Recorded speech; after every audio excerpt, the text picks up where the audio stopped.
Mwarakoze kubona mwashimye kuraba imbonesha kure yanyu BTV numwanya mu Kirundi dohera ku ngingo nkuru ziyagize. Umuntu akeneye igitabo c'inzira bita mu Gifaransa passeport vyihuta kubera ingwara canke agomba je kwiga mu makungu asabwa kubimenyesha hakiri kare kugira ngo aronswe ico gitabo c'inzira mu mwanya muto, bivugwa n'umushikiranganje w'intwaro yo hagati mu gihugu twabibateguriye. Mu Burundi impinga iracari ndende kubijanye no guteganiriza kazoza abakozi. Impamvu ni nyinshi, harimwo ukutamenya mugabo kandi hariho n'ababigira nkana. Abakora akazi ko kunguruza abantu n'ibintu baridoga yuko iteko rihari ry'uko bosiga imiduga ukundi gushasha ngo ivyo bintu bibatwara uburyo kandi atabwo bafise. Navyo ne twabiteguye aya n'ayandi mukanya nido ryayo.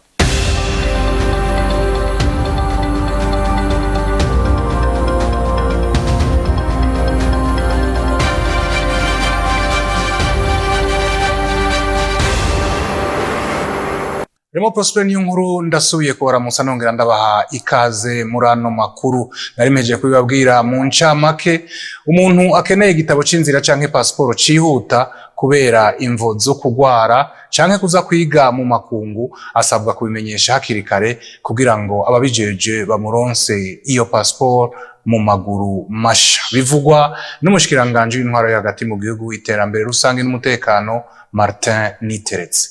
Ugwaye akeneye kuja kwivuza n'umuherekeza wiwe, umunyeshuri akeneye kuja kwishuri cyangwa indi irijanse uvuga ati ntaronse passport muri iyi ndwi cyangwa mu misi 2 bizoba vyanse, ucu vyandika neza ugashu depose. Navuze mu misi 2 azaba guhaye inyishu, kandi navuze ni uzokwandika ntibamwishure muri iyo misi 2 azeshatsa nta numwe araza. Byumvikana ko abaditse bose bararonse inyishu. Nukuvuga ukeneye passport uno munsi afise ikihuta, afise nk'ikibazo c'ubugwayi, afise aronse nk'akaburuse, ivyo byose komisiyo kuvy'ubugwayi birashira komisiyo medicale, uca wanexa ko ntuzenyera raporo ya komisiyo medicale ugaca umwandikira ugaca umuhereza, apana kumuha kuri WhatsApp cyangwa kuri Facebook. Ufise ugize imana ukaronka akaburuse uja kwiga hanze, naho nyine ushufata ukanexa ko inscription yawe uca umuhereza mu misi 2 abagwaye passport. Umugabo nimumbwire yuko nza kumubwira ngo abo bantu bose bamaze kuyandikisha ibyo 40 na bingahe ngo bahebe ngo baje kuyandikisha uno munsi abari cuherako ngo nta butungane bwo baburi. Ubu twagize commande y'ama passport 200. Twiteze ko ashobora gushika ukwezi kwa gatandatu cyangwa mu kwindwi. Ndiko ndaraba ibitigira kungene biko biramanuka, kungene ibitigira bimanuka, nibaza ko ico gihe ushobora kuyisaba ukadindira nk'indwi imwe gusa ukawironse. Uko nshaka kwivyo bitigira ivy'amariyere ari byo bibanza bivemo. Turafise amarivre akwiye azogeze ico gihe cyose. Numva ko buno munsi n'imiburiburi barakora hagati y'500 n'600. Twe twasanze ibiharuro bakoze bo muri finance bagize ibiharuro vy'ama passport 50,000. Singo vyumvikana uko twe turazirangura turazizana tukazikora, amafaranga yose avuye muri passport aja kuri konte ya leta, ntaja kuri konte y'ubushikiranganje. Mu Burundi ibijanye no gutekaniriza kazoza abakozi biracarimwo agahaze.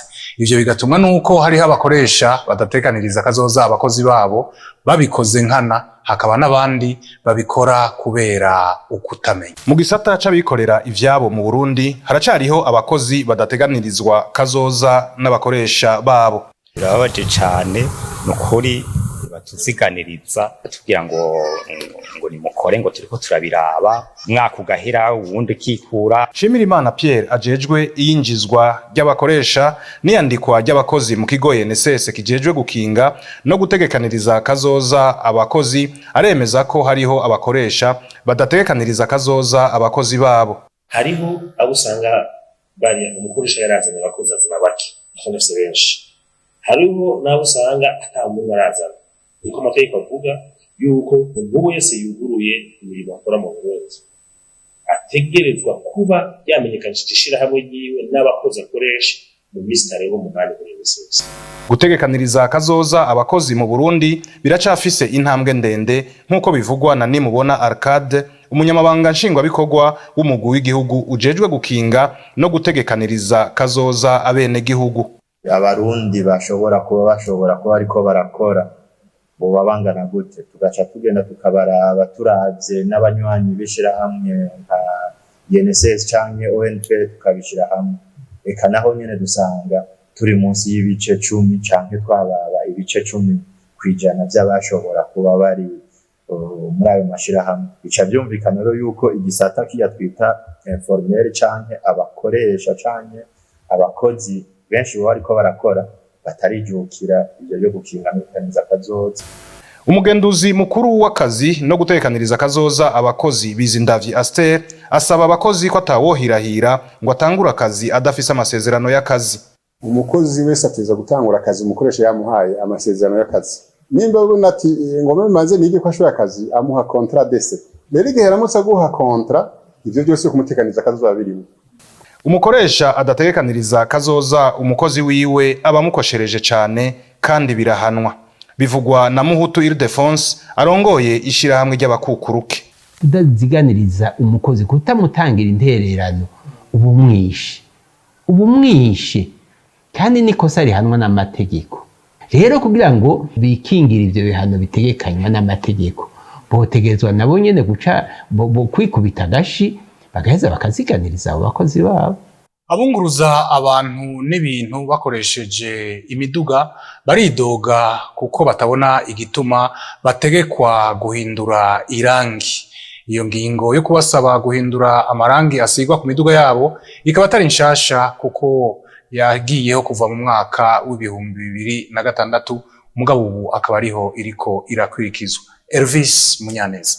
Guhindura amarangi ku ngendeshwa zikora akazi ko kunguruza abantu n'ibintu ntivyakiriwe neza n'abasanzwe bakora ku kazi. Bamwe muri bo baridoga ko iyo ngingo idakurikizwa na bose, abandi bagashira imbere ikibazo c'uburyo bwo gusubizaho irindi rangi. Uyasanzwe yunguruza abantu amenyesha ko atabona impamvu yo guhindura ivyahahora.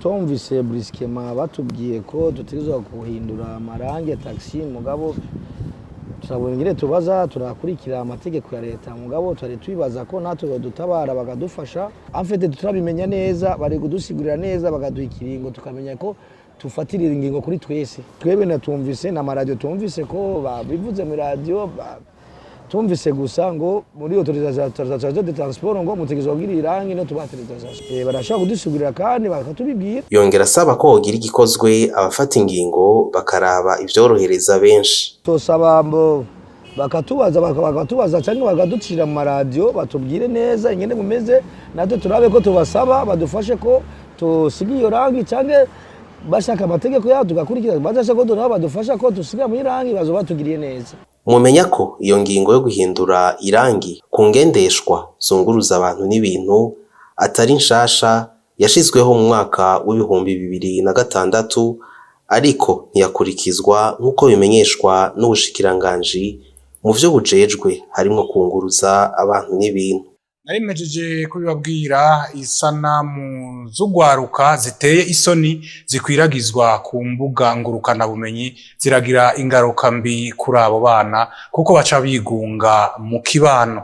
Bivugwa na Irakiza Debois n'umuhinga yanonosoye ivy'imyifato. Nibaza ngo kenshi na kenshi uwayafashwe ntaba ubwenge bugikwiye niko novuga. Hari igihe baba biramutwe, hari igihe baba banyoye nk'inzoga nyinshi ukagera ahantu utaba ukishobora kumenya ivyo uri kurakora n'ivyo utari kurakora, gutyo ugasanga baragukoresheje ibintu utari uzi ko woshobora gukora. Hari n'igihe kenshi na kenshi baje bafatwa ayo masanamu usanga atarazi nuko izo sanamu zigeze zifatwa, hama kenshi na kenshi bakazikoresha mu kumumenasa canke novuga ngo mu kumukanga canke mu kumusaba ikiguzi kanaka kugira ngo ivyo bintu ntibije habona, mugumva baba bamaze kuzifata. Rero ingaruka bigira kuri uwo muntu hari ko kwambara iceye kugira isoni zo kumva ko ivyo bintu vyagiye hanze. Kenshi na kenshi urumva umukobwa aba yambaye ubusa, harimo ico kintu cyo kumva umengo ntacu cambariye, kumva wo kwinyegeza, ukumva wo kwinyegeza, ukumva nta ugifise ushobora guhonyora. hari n'abandi nabo babigira bibaza yuko novuga ngo ari ubuhizi canke bakabicisha amahera. Hari ababicisha amahera bumva bonye ntitwovuga ngo hari ingaruka nyinshi bibagira ko uretse ko mu nyuma bishobora kubagira ingaruka bivanye n'ico ababibona baza kubivuga bivanye n'amakomantere abantu nko ku mahezo social canke aha kumbuga ngo hanamumenye ivyo abantu babivuga ko haragira ahantu nabo bikabagaruka ko bagasubira kibaza impamvu babikoze. Mugabo kenshi na kenshi icambere bikora ku muntu nico kintu cyo kwambara iceye no gushaka kwinyegeza kubera ko wumva ataco ucambariye. Wayigufashe haba abafise intumbero kanaka. Hama naho yo kugira ati mpa mahera angana kugira ngo ndabifute cyamaze gusohoka kiba cyamaze gusohoka. Hari ibintu urumva bigoye novuga ngo gukosora kukumva ikintu cyamaze gusohoka harimo yuko novuga ngo mu maso baba bahabonye baba bamenye uri we baba babonye izo sanamu z'urukozasoni ugasanga hari ibintu utagishoboye gukosora.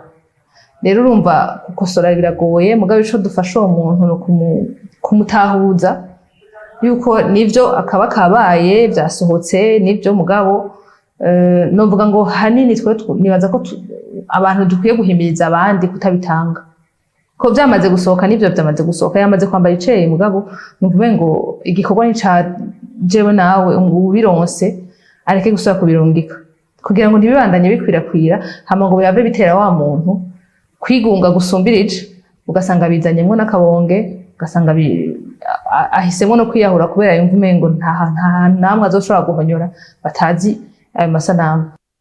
Umwuga wo gutamba n'umwuga utunze urwaruka rutandukanye ariko rero ngo n'umwuga ukwiye gushikirwa nkuko bivugwa na bamwe mu basanzwe bakora uwo mwuga wo gutamba. Ange Negriti Rakoze. Umwuga wo gutamba n'umwuga utunze benshi batandukanye kandi umaze no kubashikana kure. Umwe asanzwe akora uwo mwuga benshi bazi nka Samandari 257 aravuga ko gutamba bifise byinshi bisobanura kuri we kandi ko bifise n'akarusho akanasaba n'amashirahamwe ndetse na leta kubushigikira. Gutamba ni moyen yo kwexprimer premièrement, de deux ni talent Imana yampaye ashobora gukuramo agafu.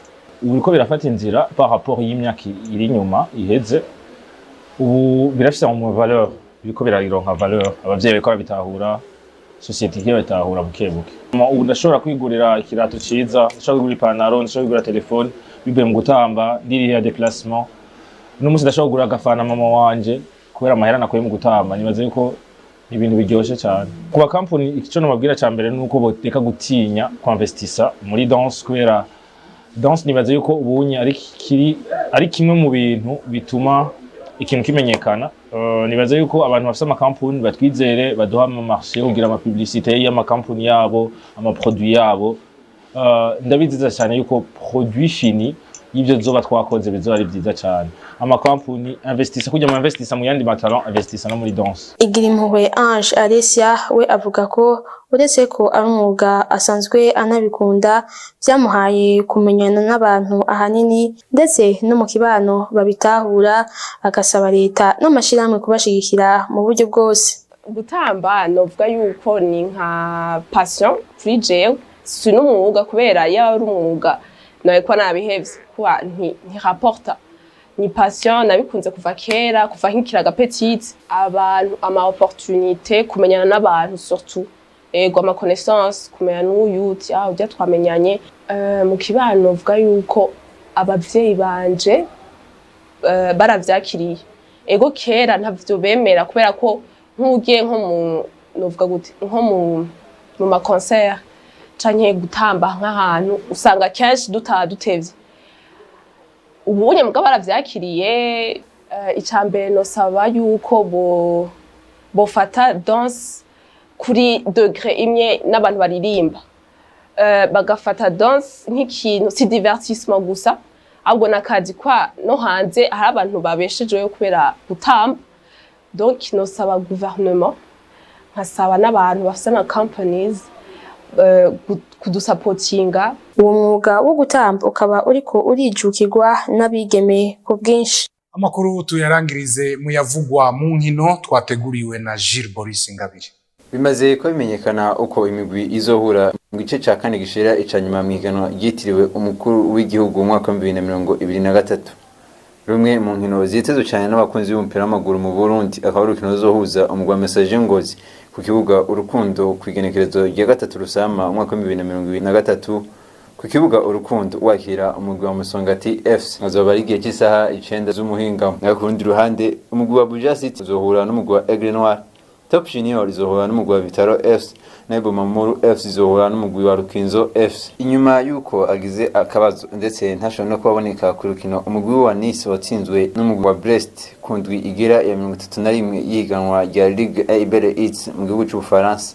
Umukinyi w'Umurundi Ndayishimiye Yusuf Nyange ari mu rutonde rw'abakinyi 22 baza gukina n'umugwi wa FC Basel wo mu gihugu cy'Ubuswisi kuri no wa kane mu nkino zo mu gice ca kane gishira icanyuma migano ya UEFA Europa Conference League. Akaba ari urukino rwo gusubiriza urukino rwa mbere umugwi wa FC Basel ukaba wari wanganije ibitsindo bibiri ku bindi n'umugwi wa Nice hariya mu gihugu ca Swiss. Sandrine Niyonkuru umukinyi w'umurundi kazi asanzwe akinira umugwi wa Tite FC yari mu gihugu ca Egiputa yaraye afashije umugwi wiwe mu gutahukana igikombe ca mbere ari kumwe n'uwo mugwi. Mu rukino rwa nyuma w'igikombe Egypt Cup Sandrine Niyonkuru yatsinze ibitsindo bibiri afasha umugwi wiwe wa Tite FC gutwara ico gikombe ku ncuro yawo ya mbere utsinze Amereya FC ibitsindo bibiri kuri kimwe. Abarundi bakavuga bati umurundi kazi yubaho. Twibuza kandi yuko Sandrine Niyonkuru ari we yashoboye kuba arangiza ihiganwa igice cyawe ca mbere ku ruhande rw'abigeme mu gihugu ca Egiputa afise ibitsindo byinshi. Top scorer akaba yarafise ibitsindo bigera kuri 19 mu nkino 14 yashoboye kuba akinira uwo mugwi. Aha rero akaba ariho hagarukiye amakuru tuba tubateguriye kuri uno munsi. Ndabashimire mwebwe mwese mwafashe akanya kugira ngo muyakurikirane, nongere nshimire n'abagenzanje bamfashije kuyatororokanya no kuyatosora kugezaho ndayabashikiriza. Mugabo rero kubadufatiye mu nzira tubibutse ingingo nkuru zari ziyagize. Abantu bipfuza impapuro zo kuja hanze ico bita passport, impapuro z'inzira bazikeneye cyane kurusha abandi. Aho rero havugwa abagwaye n'abaronse uburenganzira bwo kwiga hanze. Abo bantu ngo bimenyesha hakiri kare kugira ngo izo mpapuro bazironke hakiri kare bashobore kuja iyo bashaka kuja. Ikindi naco nuko mu Burundi impinga ikiri ndende kubijanye no gutekaniriza kazoza abakozi. Ivyo biruko mu gihe hari abakoresha bareka kuziganiriza aho bakoresha kubera batazi ico amategeko avuga, abandi bakabigira nkana. Nabo abakora akazi ko kunguruza abantu n'ibintu baridogera itegeko ribasaba gusiga bushasha amarangi ku modoka zabo. Naho biruko iyo ngingo si nshasha kuko ni itegeko ryashizweho kuva mu mwaka wa 2006 mugabo no munsi akaba ariho iriko irashigwa mu ngiro. Bagenzanje bari mu buhinga bw'ivyuma nibo batumye amasanamu yanje n'amajwi bibashikira atankomanzi aho muherereye. Remo Prosper niyo nkunda bashikirije, ndabifurize kugira ibihe vyiza mu banyu no mu vyanyu naho butaha.